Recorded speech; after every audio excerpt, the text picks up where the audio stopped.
Hi everyone, welcome back to another video. So for today's video, I wanted to discuss Amazon FBA versus dropshipping. So I wanted to talk about the major distinctions between these two fulfillment methods and basically talk about the pros and cons of each business model. As you guys may know, Amazon FBA tends to be a popular fulfillment method within the Amazon site because people can get their items within 1 or 2 days. With dropshipping, as we know, it can be more common on D2C websites, but dropshipping is still an option you can resort to on the Amazon platform. There's just some restrictions with Amazon. They're pretty strict about how you go dropshipping on their website, but that's something we can discuss more in detail within the later sections. So let's first talk about Amazon FBA and talk about what it is and what it entails. So for Amazon FBA, the FBA stands for Fulfillment by Amazon. What that means is Amazon is fulfilling all your customer orders and sending them directly to the consumer. So essentially what you're doing is just sending out your inventory that you had placed an order with the supplier and sending that to a designated Amazon warehouse. As we know, Amazon has multiple warehouses. You're responsible for getting that inventory to a designated warehouse, and then Amazon will take it from there. Amazon is basically going to be shipping, packing, and sending out your orders directly to the consumer, and you do not have to be involved in handling any of those logistics.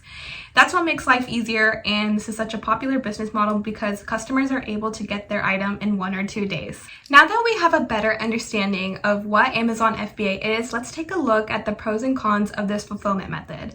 So a major pro with this fulfillment method is that you will be getting the Prime badge within your Amazon listing. Basically what the Prime badge indicates is that the customer will be receiving their item in 1 or 2 days. This is a huge benefit to the customer because customers are shopping on Amazon simply because they're going to get their items fast. So when you're Prime eligible, that just means the customer will be receiving their item and are going to be satisfied because they're going to get it within 1 or 2 days. Another pro with this method is that you do not have to worry about upfront inventory, meaning that when you place that inventory order with your supplier, you don't have to worry about the space needed to store all this inventory. So if you have 500 units that you're ordering with the supplier, you don't have to worry about getting space for all that inventory. You don't have to store that in your house, your garage.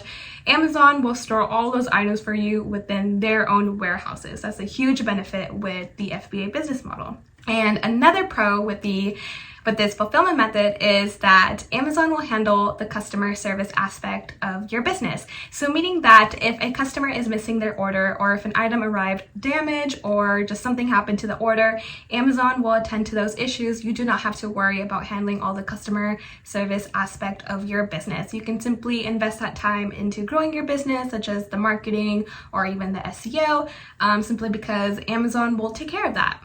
Now let's talk about some cons associated with the FBA program. Since Amazon will be in charge of your inventory now, they want to get their bread from your inventory, meaning that they're going to be charging you fees for using their FBA program.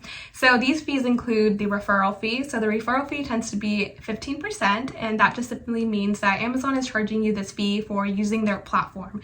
Since they tend to be a high traffic website, they're charging you a fee that, you're getting all this traffic from us and we're going to charge you a fee for using our platform. So that's basically what the referral fee means.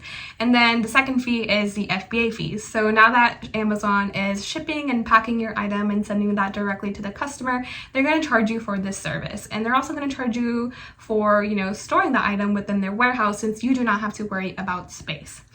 And there's also these hidden other fees that you may have not been aware of unless you're further along your selling journey. So when it comes to these other fees include long-term storage fees and disposal fees. So what that means is long-term storage fees means that if you're not cycling through your inventory and they're staying for a long period of time within their warehouse, then they're going to start to charge you extra money for all this inventory that is sitting at their warehouse and not gaining traction. And then disposal fee is when you want to throw out inventory simply because they're just not generating sales and you just want to discard them. Amazon will charge you a fee for disposing of this inventory. So these are all the fees associated with their program, and oftentimes it's either worth it or not worth it depending on how your business is going. Also, another con is that sometimes Amazon can impose inventory limits. So for example, you have a large order of inventory that you want to bring to the Amazon warehouse, but Amazon has examined your sales history and your sales velocity, and they're going to put a limit on your inventory because they feel like the inventory you're bringing in is too much for how your business is doing from what they're seeing on your account. So they'll impose an inventory limit. So that can be restrictive for you. Sometimes sellers just resort to a third-party logistics warehouse, meaning that they'll get a 3PL to store this excess inventory. Now let's talk about dropshipping. So with dropshipping, you're basically having a third party sending out your orders directly to the customer. And you're probably thinking, wait, how is that any different from Amazon FBA? Well, dropshipping is different in the aspect of that you're partnering with a trusted supplier or manufacturer of the product and having them send directly their products to the customer. Your job is to inform the supplier of what orders are coming in and where to send these orders to. Now let's talk about the pros and cons of this fulfillment method. So with dropshipping, you do not have to worry about the upfront inventory, where to store all that inventory, and how to go about selling all that inventory. You basically sell what the supplier has. So meaning that the supplier will have a certain amount of a product and they can send that directly to the customer and alert you if they have enough of that product. You don't have to worry about ordering around 200 units, 500 units. No, you don't have to play a guessing game. You simply sell what the supplier has in their facility. Another pro with dropshipping is you don't have to worry about storage costs or long-term storage costs. So simply because all that inventory will be already with the manufacturer, so you don't have to worry about Amazon's fees associated with all that inventory or even the long-term storage cost that comes with the FBA program.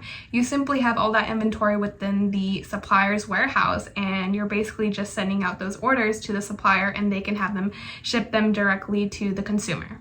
Another pro with the dropshipping method is that I would say it's very financially doable. Since you're not placing a huge quantity order for inventory, that saves you so much cost in regards to your business. You're basically relying on the supplier's inventory and basically fulfilling those orders because you're just selling what the supplier has. You don't have to worry about spending thousands of dollars in inventory, whereas with Amazon FBA, that's what you're doing. You're spending your money towards inventory, sending that to Amazon and hoping that inventory sells through. Now let's talk about some cons associated with the dropshipping business model. So with dropshipping, you don't have full control over your product. Since you don't have the inventory on hand and you're relying on your supplier to send out these products, it can be hard when it comes to customer complaints or customer feedback. So for example, if a customer needs a replacement or if a customer needs a fix on their product, you can't just take that product order and fix it yourself. Your supplier is involved with all the product orders and you don't even have the inventory on hand. So it can be hard to modify a product for your customer. Another big con is you don't have control over shipping times. Oftentimes when you're dropshipping, you're relying on a Chinese supplier to send out these goods to the customer. However, as we know, as China's is overseas, the customer will probably be receiving that product in a couple weeks, whereas compared to Amazon FBA, the customer is able to receive the item within 1 or 2 days. And a third con with the dropshipping fulfillment method is finding trustworthy suppliers. Because your supplier is handling all that inventory and sending that inventory to your customer, you don't really have the full control over the shipping and as to the timeline of when the customer is receiving the product. We want to make sure our supplier is sending those products in time and making sure that they are sending quality products, because if not, then that's going to lead to negative customer feedback. So it's very hard to find a trustworthy supplier that you can trust that will ensure a smooth process. So let's now talk about how you would go about dropshipping within Amazon. So if you're looking to dropship on Amazon, you would basically be doing the FBM method, basically fulfilled by merchant rather than FBA. And basically you're going to be working with a supplier that you trust to send out these orders. You're going to inform your supplier of where to send these orders to, and hopefully they are, sending out those orders. And basically that's how you would go with the dropshipping method on Amazon. But do keep in mind that Amazon does allow dropshipping, but they're kind of strict in regards to how you're going about the dropshipping process. They basically don't want, any third-party indicator for that product, so meaning that it has to be your name, your branding for that product, and it can't indicate any other, companies or third-party manufacturers involved with that product that is being sent out to the customer. So here's a screenshot for more details, and yeah, so that's how you would go about dropshipping. Alright guys, thank you so much for watching today's video. I really hope you enjoyed this comparison between Amazon FBA and dropshipping and learned about the pros and cons of each. I'll see you guys in the next video.